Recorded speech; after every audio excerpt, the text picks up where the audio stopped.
I've done one aircraft carrier embark before off the coast of Norfolk on the USS Theodore Roosevelt, but this was the first time I've been on an aircraft carrier that was in theater. The USS Ronald Reagan was positioned in the center of the Arabian Gulf between Iran and Saudi Arabia.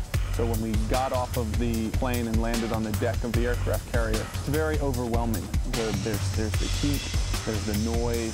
It's an incredibly boisterous place. It's extremely noisy. The air flights are taking off every few hours all the time. You have to sort of be ready for things because there's a lot of moving parts. There's a lot of activity. You're moving around a lot, and there's a lot that's going on the ship, so you always have to be aware at all times. I mean, when we had our team out on the deck of the aircraft carrier, you have headphones on, so you can't hear your team, you can't communicate with your team. Someone's telling you, go this way or go that way, or someone's grabbing you by the back of your shirt and they're pulling you back in one direction.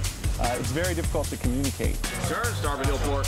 One of the most challenging aspects of working on the aircraft carrier for us was the public affairs officers that we were working with very much limited our access to speaking with people on the ship, which was very disappointing to me personally. What's it like as a working environment? Have you had the freedom to be able to get the shots that you wanted and it's a bit interviews that you wanted? It's a bit difficult, really.